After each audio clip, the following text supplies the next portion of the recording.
Mount the Rails, where the Lagos-Ibadan rail project is gradually drawing close to completion.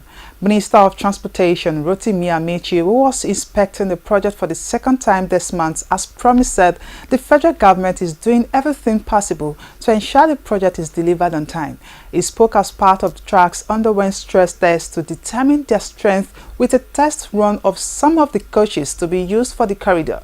He said the president and senior member of Buhari administration will ride on the rail by the first week of January 2019. This is the second time in the past month that the Minister of Transportation is on the Lagos-Abeokuta rail project to continue what he described as close inspection to ensure no slacking left by the contractors on the project.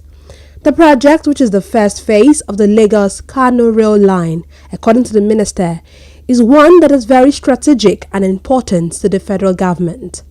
The completion of the project, according to experts, will help in reducing the stress of heavy-duty vehicles on the Lagos-Ibadan Expressway and also ensure the goods move out of the nation's port in Apapa faster than it currently does. According to the minister, the project will be test run in January, following on from the test run done on this visit.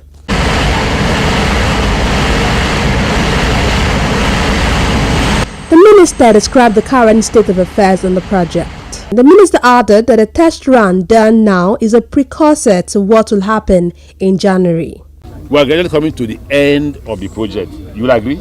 Yes. Because we are 6 kilometers away from Abeokuta, right? And I have been assured, even though sometimes they may not keep to their promises, that we'll be able to ride from Iju to Abeokuta at least by the first week in January.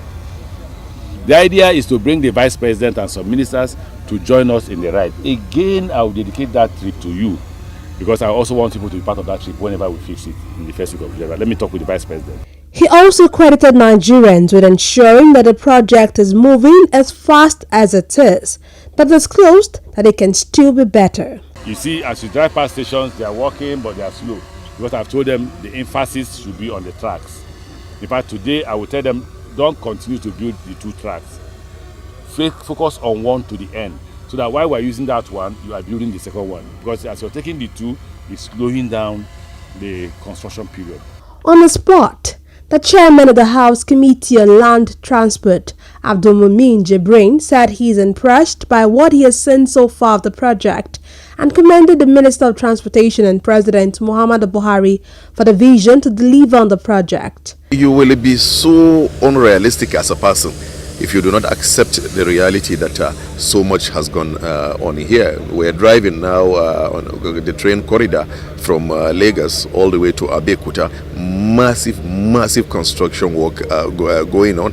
Timeline was about 3 years, now about 1.5 years. So much has been accomplished. He added that he will personally do his best to ensure that the project is given more publicity. I was just trying to advise the minister that he needs to do more in publicizing what is going on in this once upon a huge massive forest and bush. Look at it now, everywhere becoming a town and city. The managing director of the Nigerian Railways Corporation, Fidel Okri, and Rotimi Oyan from the Ministry of Finance said all funding issues around the project have been addressed and expressed confidence that the project will be delivered latest February. We started it sometime last year and we started riding on it. And hopefully, as the minister said, by January, there will be a passenger service, if not at least from Iju to Agbado or Sadangri, which will be a great relief to Nigerians, and I think they will appreciate that. It's absolutely wonderful. I'm highly impressed. You know, when we got the concessional loan from Exim Bank of China, I never knew it's going to take this early for them to complete this magnitude of work on site. We are highly impressed. The fact that the representatives of the National Assembly are here to witness, you know, we give kudos to the Honorable Minister of Transportation. The inspection was concluded with a commendation for the team that has worked tirelessly to move the project to the current state after several falls downs in the previous 16 years.